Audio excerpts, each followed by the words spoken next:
So I have Miss Alicia West from Florida here with me today. Thank you so much for taking the time to have a chat about life and kind of your progress in your career and some of the cool things you're doing. So tell me, like, where were you always in Florida? Like, what's the story here? So I was born in Korea. And then my parents, my dad's retired Air Force, so we moved here when I was 6. So I get extremely cold at anything under 70 degrees. So yeah, I'm full-blooded Floridian. Wow, cool. Do you remember that time in Korea at all, or is it No, I think I would just remember getting chicken pox, and that's about that. Oh wow. Okay. And what about the family? Do you speak Korean? Are you fluent? Very little. Okay. Very little. It's enough to get into a restaurant and then engage in some conversation, then get excited, and I'm don't get too excited because this is where it ends. Oh no. What about the culture? Is that something that's still relevant in your life? Yeah. So my mom was fully Korean, is fully Korean, and we grew up I have a son who's 10, and for his first birthday, they did this whole thing, and they dressed him up in a full Korean, I don't even know what it's called, but it was super cute. He had a cap on. So very, it's still relevant, when it's all said and done, and hasn't completely dissipated yet. So, yeah. Cool. Have you ever traveled back there yet? Not yet, but it's definitely on the bucket list for sure. For sure. And there's still family, relatives and stuff back there? So very interesting dynamic. I've actually never met my real parents, so plot twist, but my adopted family, if you will. My mom doesn't know her family either, so she's literally just kind of my only connection. But they're out here. Interesting. So what are you doing these days? What's the thing that makes you money? What's the thing that gets you in fire? 100%. So I am actively a real estate agent. I am also a new closer, so high ticket closer for John Maxwell. Congrats. Yeah, thank you. Awesome. Really dope. It's so cool because my journey, my personal development journey, started out 2019, and I remember I just woke up one day and I was dude, it can't just be this music and what I'm pouring into myself. There has to be more. So then I started listening to personal development, Les Brown and John Maxwell and Miles Monroe. And it's so cool to kind of be connected in almost some way, shape, or form to those pillars, if you will, in the personal development space. So I'm super, super grateful. Everything's coming around full circle. So the career stuff, yeah. So tell me what the progression was. So you're the 6-year-old, right? You came from Korea, and did you settle right in Florida, or was it? Mm-hmm. Yeah. Where you at now? Mm-hmm. Yeah. Mm-hmm. And I assume you went to high school. Did you go to college? I got my associate. And then you started working shortly after that, I assume, or probably in the process. So, interestingly enough, my first job was as a server, right? Working in restaurants, and I did that forever. Good experience. It's amazing. It's amazing. I think that's one of your pillars for sales. And interestingly enough, I was set to join the Navy. Right. I was set to join the Navy, and I had a boyfriend, and I remember my ship date because I had gotten security clearance to be an air traffic controller, and my boyfriend at the time was stationed in Afghanistan, and he's I'm gonna come home and marry you. So I just told my Navy recruiter, I was I'm not gonna go. And he's what do you mean you're not gonna go? And my ship date was set for February 13th. And I was how unromantic is that? I can't disappear. But I remember I was at this restaurant that I was serving at. And at the time, I think I'm Jesus, I think I'm 23 or something along those lines. And I'm I was I don't want to be one of those people who is still in the service industry when I'm 30. This is my thought process for 21, 22, 23, whatever. And I remember this girl being the majority of the servers, to my knowledge, were all in their 30s. I remember them just being so mean to me. Oh, you said it to them? Talking out loud. I wasn't thinking. I was in my young 20s. I didn't know. Yeah. And so embarrassed. All of your coworkers. Literally, they were all so mean to me. I was like, why is nobody sitting my section? And then some way or another, I was like in the gym and I like ran into this guy and he was like, oh, I'm a personal trainer. I make like $12,000 a month. And I was like, what? $12,000? That's legit, right? I was like, I've never heard of that. Literally, he was like, you're fit. And I was like, okay, thanks. And he was like, do you personal train? I was like, what is that? And he was like train people to work out. I was like, that's a thing. Super like new to this. I'm like, that's a thing. And he was like, yeah, like I'm a personal trainer. I made like $12,000 a month. And so I was like, I've never made that much money in a month. Like, I'm down.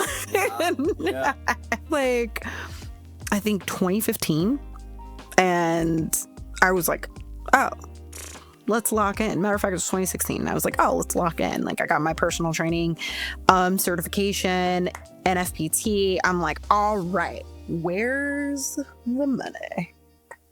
Nothing. And that's how I was introduced to entrepreneurship. Yeah. Yep. Sounds about right. Where was this guy in the equation? Did he mentor you? Did he hook you up with any leads? No. Right. No. They took me to a gym. Yep. They took me to a gym. It was like Anytime Fitness. And then they made us like their protocol, which was insane. Like, worst business model ever. Their protocol was to give 10 free personal training sessions. How long each? 30 minutes. 10 of them per 10. client? So 5 per client. Oh my goodness. Before pitching them. I was like, they're going to lose weight. They could get off of my 600-pound life at the end of 10 sessions. Let alone what are we paying talking? me for all the hours that I'm working. So like, how are you making your money? That was it. Yeah. That was it. I was getting paid $10 a session. That was it. Yeah.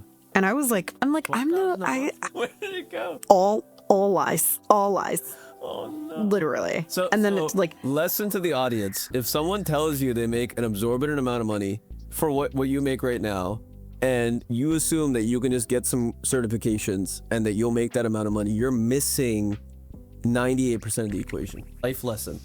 do your research. For God. Do your research. 1,000%.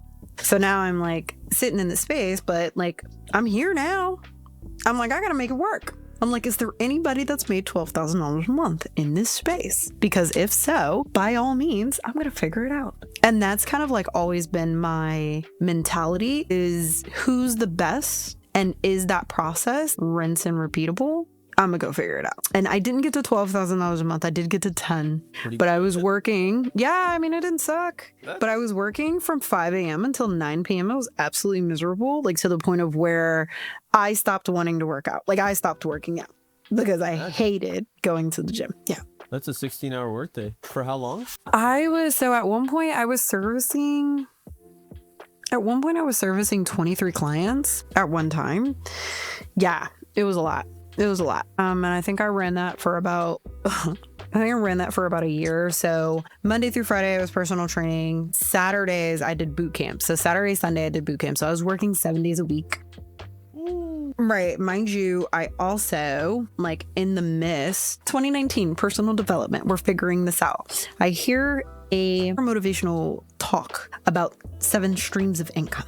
I took it as literally 7 streams of income in terms of like, I needed to have 7 jobs. So I was working drywall. I was literally was exhausted. I was like working at 2 different restaurants. I was a mom running boot camp, cooking meals, doing personal training. Back step real quick. Did you get married to that guy from Afghanistan? No. So interestingly enough, he cheated. Maybe gotta love it. Girls he's gonna marry them. It's possible. Coming all the way from Afghanistan, baby. Coming in hot. Oh my goodness. Oh no. I'm sorry. But that's literally it. But like, you do get to a point of where like, let's say you come out the gate and you're like, let's get money, right? Like, let's get money. Let's work. Who needs 24 hours? I can work 26. And then you look up and you're like, my life sucks. I have everything that I want with 0 memories. The saddest things I hear are when people work their entire life, they get to a point of retirement, and then they die. Like within 30 days of retirement. Imagine putting your life on hold to that point, and then you make the decision, I'm going to spend it with my family, and then you die. Or your family just doesn't find you all that interesting. Yeah, that. Where you die to your family. Like, you know, Yeah. like You've been dead to your family. Yeah, exactly. Right. Exactly. And it causes you to get to a point of where you have to stop and ask, like, the things that I desire in my life, do I desire them for me, or do I desire them because somebody told me I was supposed to? Strange reality of having role models too, huh? Right? 100%. The people that I always get this piece of wisdom, it's like, don't go and meet your role models, dude. Don't fucking do it. Because you're going to meet them, and then you're not going to like them, and you're going to wonder why the hell you follow this person's word. So when it comes to highly productive people, and people that perhaps are dwelling in their infinite self, like they're like, okay, time doesn't matter. I'm successful now. I'm moving forward. What do you imagine is a strategy for finding partners? Because I've traveled further, and I've had a lot of conversations with people. And it just seems like we've already talked about 98% of society, 97% of eagles being watching TV and getting their food, right? So where do you find these folks, or do you attract them? Like what you're to some degree alluding to, where you don't have to have the answer. This is a conversation. I don't know. That is the one part of the puzzle that I have not figured out. What is your assumption? I want to believe that they're soulmates, right? As like tacky, I guess, as it sounds, or cliche as it sounds. Like, I want to believe that like your person is like, when you meet that person, they're just going to be like there. Like, obviously they have to be there or you're going to be by yourself. Like, when you meet they that, could also be there and also in Asia. So yeah, who knows what the future holds? But I feel as though like I believe in alignment, and I think that like when you're truly focused on your purpose and you're focused on just being that person and doing that thing, that it will naturally come to you. So I guess you could say you attract that person, unless you're unattractive. Then I don't know how that works for you. Well, so I've talked to some guys that are both unattractive, but a lot of women, and they're like, you know, they're pampered through intelligence, so it can work. Okay, so you and I have the same belief when it comes to, I guess, finding that partner. Mine is a little bit more controversial. Let's hear it. I don't think we're designed to be with one person forever. All right, let's hear it. I think we're prone to getting bored, and I think we're prone to changing. And I think we find the most fascination out of novelty in life. What greater novelty than a unique soul, right? Now, is it a defense mechanism to believe that? Perhaps. But I've also told myself that anytime that I fall out of love, that I'll have a bigger heart for the next person. So it's kind of like this metamorphosis. But yeah, I think my core belief is still very much, you kind of become that person. Things in general will put yourself out there to some degree with social media content. I don't know, start a club, start a bar or something, you know, and do something, and at least show your damn face somewhere, you know, and someone might pop out and, you know, do something. It's really, you know, when you start moving past certain income, it becomes very, very difficult in the world. People don't talk about that enough. It's messed up. Like, you got to be at a certain level to earn something like that, you know? And a lot of people aren't there. People do not talk about that enough. And I want to go back and I want to touch on that, right? So I think that's why, and part of the essence of what makes marriage so dope is because it is so easy for you to go out and find a new soul, but to choose, right? Not easy. That person. Well, yeah, right. Depends. It's easier for some than it is for others, right? But it's easier to continue to re-enter that state of just, what is it, the honeymoon phase, right? Like, it's so easy to like get excited about that. Like, oh, new, yes, love it here. This is amazing, forever, until it's not, right? And then you're like, I don't like this anymore. I don't like this soup. I would like a salad. But versus like you choose this person, and it's you like choosing your heart, right? Like, I'm choosing my heart. And like when you choose that same person, you say whatever you say yes to, in order for you to say yes to something, you have to say no to something else, right? So when you're saying, I'm going to, yes, exactly. You're like, okay, well, I'm going to choose this person, right? And on the other side of me choosing this person, I'm also choosing to say no to these other individuals. Unless you're like that couple that I watch on Facebook from time to time. But you know what I'm saying? Like, it's one of those. And for me, like, that's more, I feel like that's more challenging, but so much more fulfilling, right? Have people proposed to you on social media yet? Yeah. Yeah. Yeah. Yeah. How does okay? Do you just like swat that away, or like? I try not to open it. If it's opened, I just don't say anything. But it's literally people that have never met me, and so I'm like, oh. Yeah. So, okay, good. I wanted to talk to you about that specifically because I was like, this girl on social media Proposing? talks about life. Yeah. Well, no, not just relationship stuff, you know, because it's a conversation that I think more men and women that are like really pursuing prowess or like some sort of just being useful, just serving others. Conversation that needs to happen more. You know? All the useless people are out here trying to date. All the useful people are like doing shit, you know. So that's it's messed up. And it's something that I really way for the solution to, or at least like try to, cultivate. You know, it's because I think for a long time, men and women in general have kind of drifted apart in a lot of ways. I don't think it's the betterment of humanity. I think it's. I think it really leads to this society that over-sexualizes objects rather than souls, and that's probably just break ground for AI to be like, okay, these creatures have lost their ground. They're no longer useful. Literally, like there is an AI guy on Facebook that pops up all the time, and he's like, I can't replace your boyfriend, but I could be here while you get over him. And I'm like, what the fuck is this? Like, is this what we've come to in society? But it is the moment we lose our connection is the moment we lose everything. Our ability to connect. And it's become so much easier in today's society to walk away from connection. But in order to connect, you have to be one, and two, like, not a complete jerk. In terms of like, you have to be open to the connection, right? But obviously with everything in life, like I believe that each generation in society has gotten softer than the last. Because it's more comfortable. Yes. By virtue of all the things available to us. Exactly. So then the ones that are pushing and hopefully trying to find, I guess, new levels in the cells are going to say, okay, how do I make myself more uncomfortable? And comfortable enough to hate me lot. You know, it's like, I need to create this microcosm of, or this snow globe, you know, that I exist in, that I choose the suffering that I want to go through. So yeah, the whole Turabify Network thing, it's supposed to hopefully create those more genuine connections, and just give people that sense of belonging, you know, especially people that are like pursuing a betterment of self. Be a very lonely road, and I think it necessarily should not be.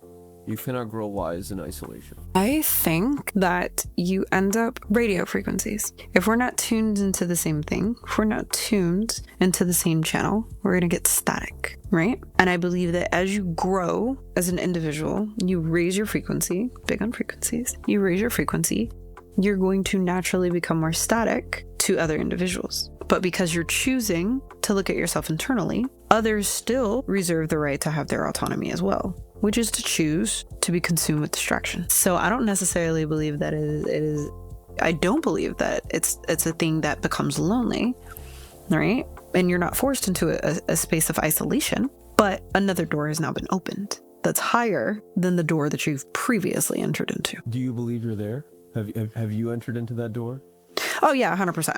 So interestingly enough, when I was younger, I used to hang around like individuals that we used to just do a lot of gossip, right? And I was like a thing. I was just like, let's talk about guys and like funny stuff. And then I got into this realm of where my first mentor, he was also like a client of mine. His name's Jeff Benjamin. And he was like one of the first people that was like, you'd kill it at sales. And I was like, I don't do that to people. So full circle moment. Like I was like, I don't do that to people. I don't do that S word to people. I care about people. He's like, you do great at sales. And I was like, ew.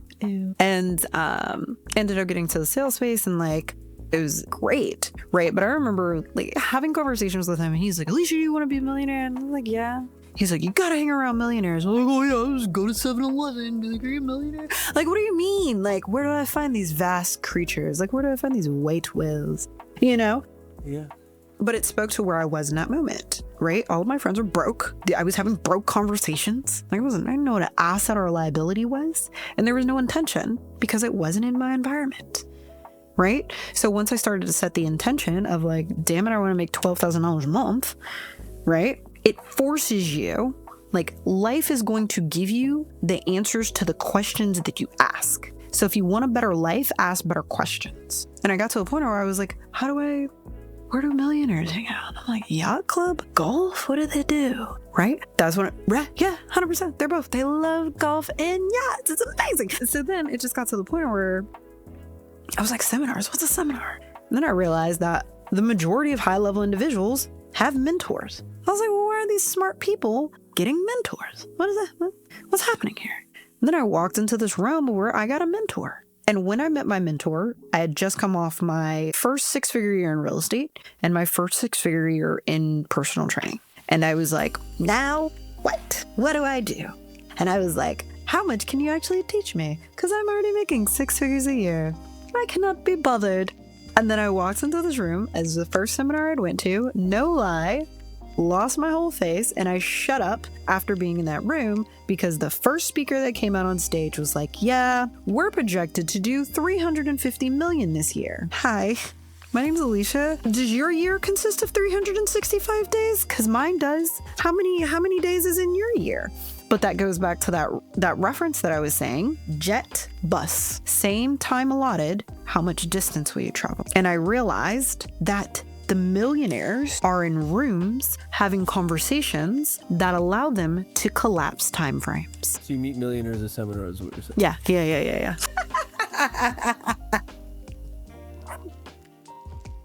No, that's awesome. And oh man, and congratulations on that. Like, that's an awesome trajectory that I couldn't even imagine, especially just self-made. Like, it's I work with my mom, you know, she's a dentist, so it's another thing to be kind of like ushered into these things, and it's another thing altogether to kind of like grind it out and really learn that shit and like go and fucking do it. Dax meeting people with money, but then and obviously they have different conversations, but what I've observed also is people can have money and just not be your cup of tea. 1,001%. And the interesting thing is that reading a book, electricity, right, can be used to light a light bulb, right? It can also be used to kill you if you get the death penalty, right? So these individuals pick and choose because when you have the means, you're able to choose what you invest into. Not everybody invests into choosing to become a better person. Some people invest into learning how to manipulate individuals and make them, and that was probably one of the most eye-opening moments of my life. The first time I walked into a seminar and I was like, I have all these feelings. I want to spend my money. Don't know how I want to spend my money. I want to spend all my money.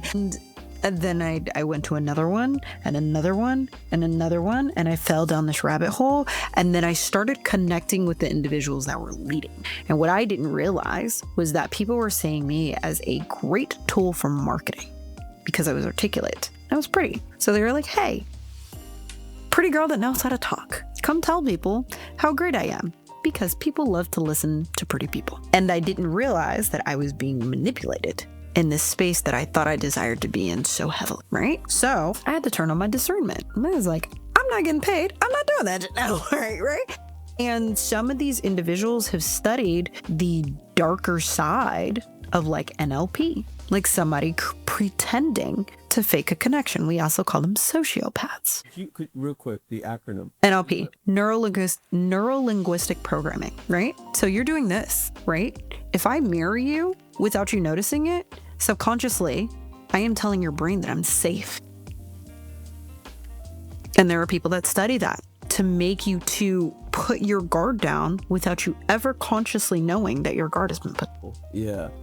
Okay. Where have you traveled to in the world that you really enjoyed?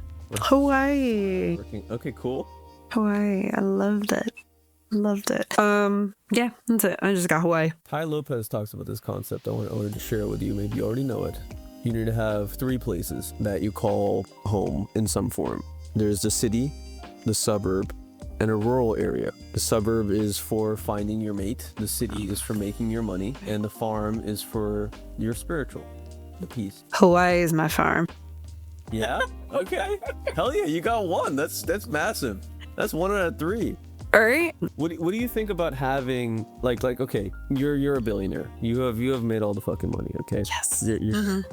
Congratulations. Thanks, man. What do you think about this whole concept of having the world be your home? Like where you can go out and you have these different, anywhere in the world you can go and dwell. Is that something that you believe could be conducive to having deep, meaningful relationships in this future where we have maybe virtual reality or anything that we can have instant contact with our people? So are we speaking on that from the standpoint of intimate relationships, or are we speaking on that from the standpoint of freedom? Let's go with intimate relationships first, because I think it's necessarily freedom that's trying to unlock.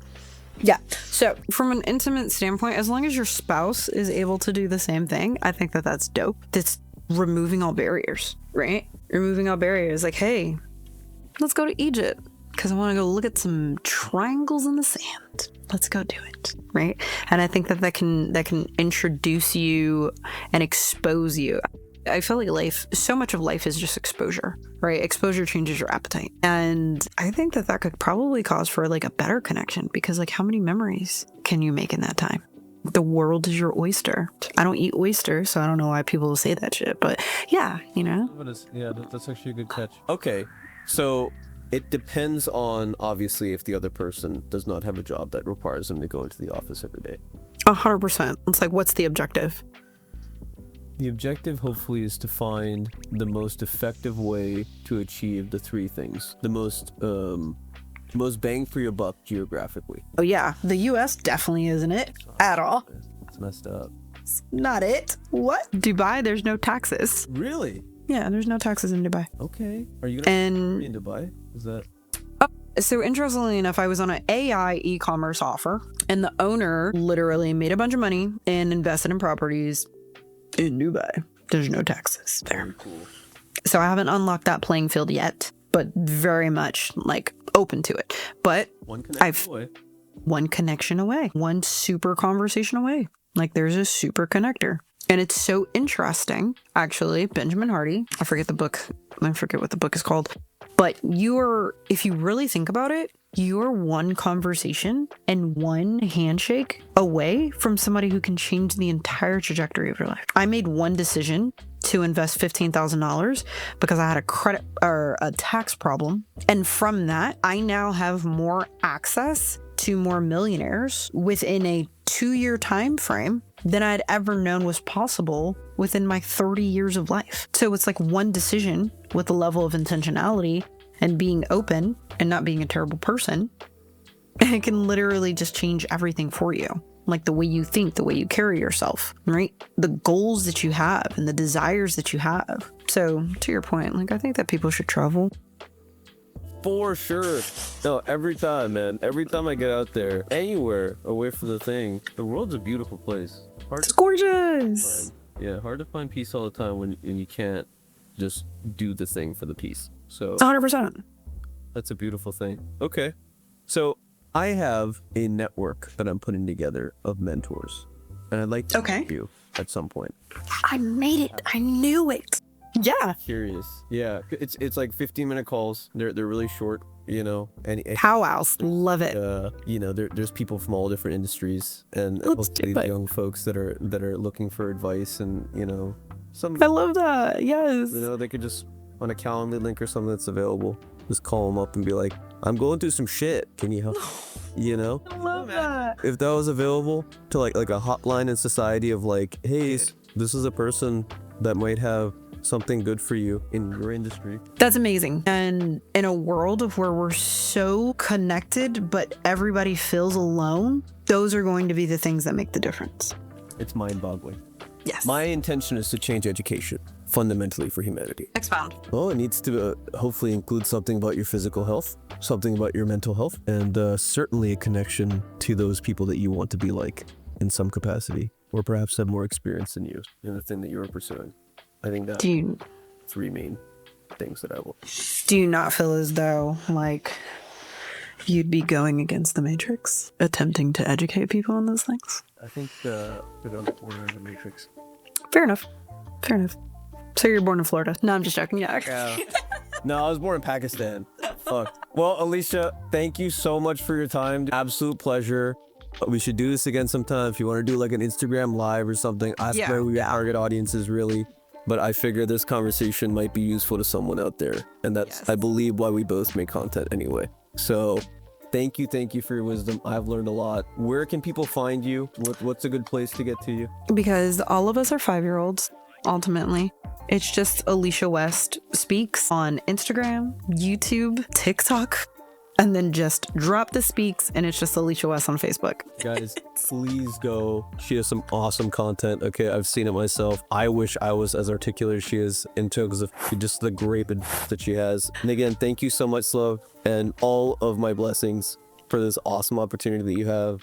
Just keep going. Absolute light. Thank you. Thank you. Super excited. Thank you for the opportunity.